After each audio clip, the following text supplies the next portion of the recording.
gyapon ang mga muhatag og limos unta ilan nga seryosoon kay walay manglimos kung walay muhatag mga kabombo. Balikon ako ha.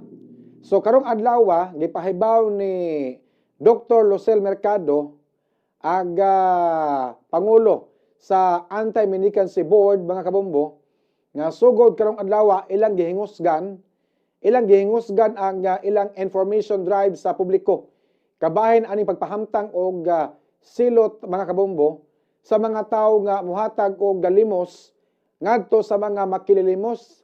Ang paghatag sa mga makililimos maayo biya unta na ang iyang intensyon kay mutabang pero sa taman nga mudaghan ang mga makililimos sa Cebu City kung naapoy magsigig hatag mga kabombo.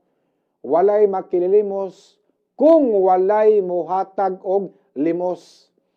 Matod pa sa Anti-Mendicancy Board nga ang paghatag og limos makadugang sa risgo sa kadalanan kay ang mga makililimos, mga badyaw ug uban pa mangatang dias kalsada, manuktok og taxi, manuktok og mga auto, manguhit og mga pasahero sa POJ kay manglimos mga kabombo. Nya kalsada biya na delikado og mga ligsan ang mga makililimos mga kabombo. Matod pa gihulagway sa board nga seasonal ang populasyon sa mga mendicants sa dakbayan sa Sugbo. Din adunay pagtaas sa gidaghanon sa mga makililimos hilabi na panahon sa Pasko. Og sa mga kalihukan sa Sinulog, mga badyaw ug uban pa nga mga uban gamiton ang ilang simbahan.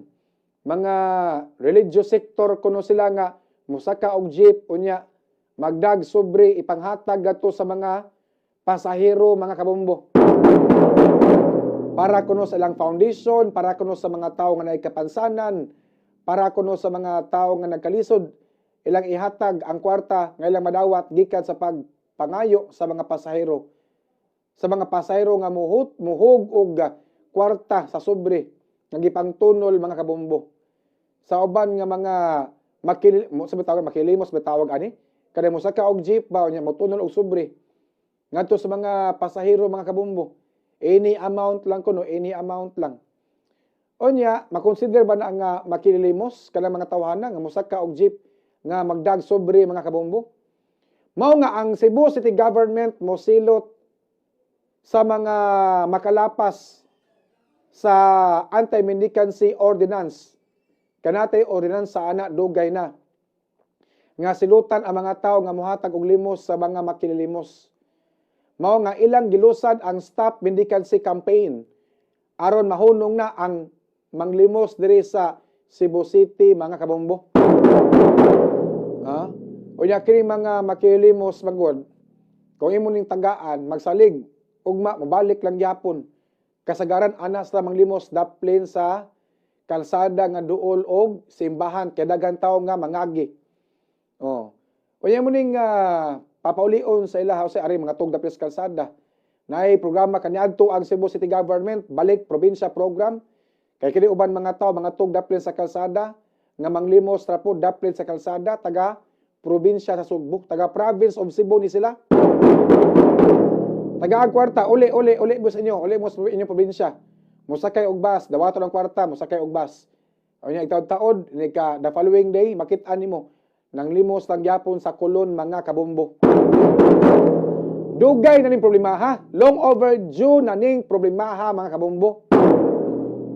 High school pakuani, college pakuani, bag-o pakus bombo radyo.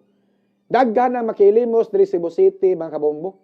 Cebu City man labi nagkulon, sentro daghang tawo mangagi. Nauban mga pungkol, mga bakol, mga PWD manglimos, maluoy ka magtan-aw, mapugos ka gahatag. Pero karon ayo na maghatag kay silutan mo dakpon mo sa taga Anti-Mendicancy Board, makamulta mo. Ambot pila multa 1,000 man tingali. Pero mo ndi ako pangutana, ug pananitan makita mo mga makilimos daplin sa kalsada, mga kwarta, palit pagkaon. Kung panalitan kita nga makakita aning mga makililimos, muhatag tagpan, muhatag tag biskwit, muhatag tag kanon, muhatag tag pagkaon sa mga makililimos, dakpon bata sa Anti-Mendicancy Board? Pero kung kwarta, kada gidakupon yun na. 5 Gs, 20, 15, 50, ihatag nimo dakupod gyud na kay mao may naa sa city ordinance. Bawal muhatag o kwarta sa mga makilimos. Pero kanang muhatag kag pan, naluoy ka sa tiguang, naluoy ka sa mga makilimos, nadapis galsada, muhatag kag pan, sobra sa imong pan, sobra sa imong biskwit, nay, tay, dong, ali, ali, ali, ali. O, imo ni. Papa kay kaon, imuha ni, kada, makonsider ba na siya nga dakpon kay nihatag og pagkaon sa mga makililimos? Mo niya kung gusto nga masayran ba, no? Nitawag tag taga anti-mendicancy board karon para maklaro kay lisod kay ni nga ang ato mga kaigsonan wala pa makahibalo, no? Dugay ni siya nga city ordinance panalimtan lang sa uban nga mga tao. Existing na ni nga ordinansa dugay na kay ni. Pero daghang mga tao nga wa masayod ani. Mao ni nga akong gisulti karon para awareness sa mga tao. Maglakaw mo sa kalsada, kita mong makililimos. Maluoy mo. Muhatag mo kwarta, kay naluoy mo. Makitaan mo sa taga City Hall. Dakpon mo. Isyuhan mo citation. Pamultahon mo sa kalibo. Di pod maayo. Tungod sa inyong kaluoy sa mga makilimos, pamultahon na noon mo. Mao na nga pangutana. Kung muhatag ta og pagkaon sa mga makilimos, biskwit, pan, or kanon ba ka, ihatag mo sa makilimos kaway kaon, unsa man kanang dakpon pud ba ang tao nga muhatag og pagkaon maski pan lang? Mo na ito ipangutana. Ikaduha, unsa may gihimo sa local government unit? Unsa gihimo sa city government aron pod nga ma-address ang problema aning mga makilimos?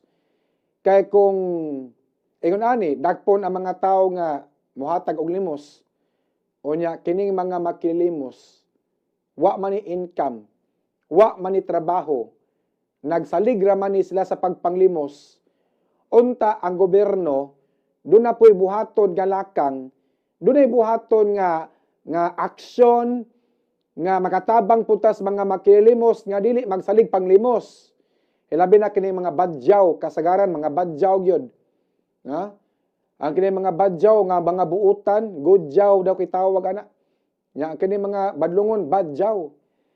Kini mga badyaw sukad pa kaniadto hangtod karon. Murag mao gini ilahang kultura, magsige og panglimos. Tagsara ka makakitag badyaw nga professional.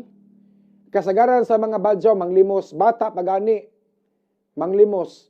Bata pagani magdag bata pahilakon nya manglimos, ang tao makita maluoy. Muhatag lang kwarta mga kabumbo. So unsa man sa gihimo nga lakang or pamaagi sa city government aron masulbad ning problema sa mga makilimos? Kay di pod biya lalim nga kutoy ang tiyan. Di pod lalim ba nga di nato tugutan nga makakwarta sila pilagis pagpanglimos. So unsay buhaton sa city government para ma-address pod ang kagutom nga nasinati sa mga makilimos.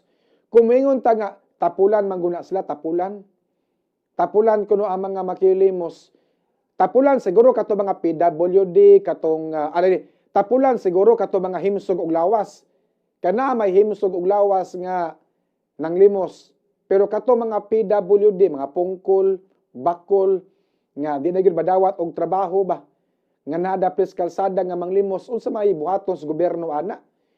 Kay murag lain man pod kayo nga mamatay lang sa gumikas kagutom. Mao nang limos sila dapis kalsada kay survival ang purpose nila. Survival lang ang ilaha nga makakwarta para makakaon. Mao na nga manglimos. Pero kung walay muhatag nila, wa sila kwarta, wa sila kaon di sa bakog mamatay sa kagutom.